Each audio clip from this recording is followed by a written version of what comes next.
is also in London, also on medical grounds. He manhandled by the NAB. Well, in his custody. Manhandled, you say. Yeah. The truth is, Nawaz Sharif is a convicted criminal.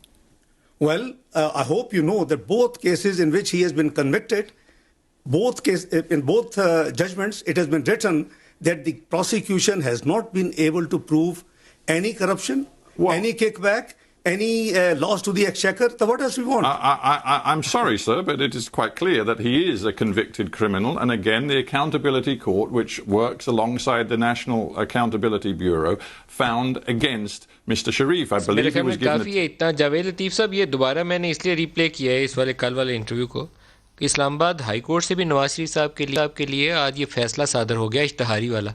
और कल सवाल भी यही था कि Nawaz Sharif convicted criminal है, तो क्यों नहीं अदालत के सामने जाते और वहाँ से इंसाफ मांगें। हाई कोर्ट के ऊपर और सुप्रीम कोर्ट के ऊपर ट्रस्ट रखें, फेथ रखें कि वहाँ से एक अच्छा फैसला आएगा और आपको पूरा इंसाफ मिलेगा। इंडिया चले जाए, वहाँ से इंसाफ मिल जाएगा मोदी के पास।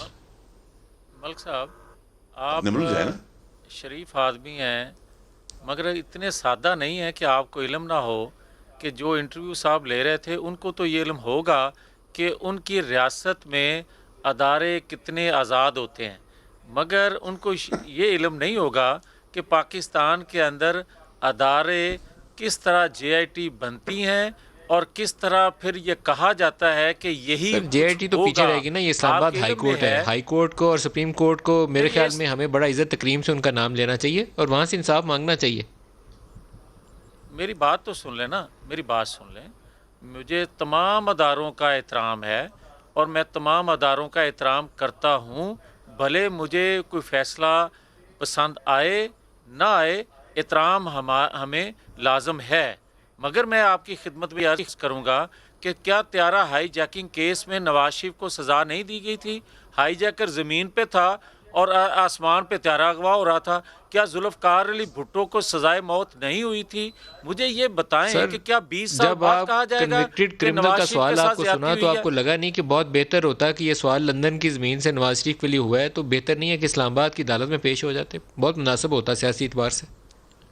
मुझे फिर आप नदीम मलिक साहब ये बताएं कि जहां जज अरशद मलिक जैसे हों और जहां तो सर अरशद मलिक नहीं रहा ना, मैं इसलिए तो कह रहा हूँ कि जो सुपीरियर जुडिशरी है उसके ऊपर एतमाद रखें और इंसाफ की तवक्को रखें, मांगे इंसाफ, मिलेगा इंसाफ। आप भाई मेरी बात सुने ना, मेरी बात सुन लें।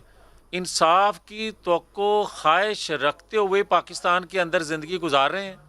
पाकिस्तान के अंदर ही अदारों के जरिए ना मेरे सवाल का जवाब नहीं दे रहे। नवाज शरीफ क्यों नहीं अदालत के सामने पेश हुए? ये कोई अच्छी इलामत नहीं है। मैं एक बात कर, एक सेकंड मलिक साहब एक सेकंड, फिर आप अगर ये बात कहना ही चाहते हैं तो फिर मेरे से भी सुने। मुझे ये बताएं कि जितनी इन्वेस्टिगेशन मेरी हो रही है, अगर कुलभूषण की इतनी इन्वेस्टिगेशन होती तो आपको पता चल जाता कि राह के पैसे किस लेकिन इस वक्त आपका केस हमारे सामने नहीं है। मेरी इन्वेस्टिगेशन, एक सेकंड मलिक साहब।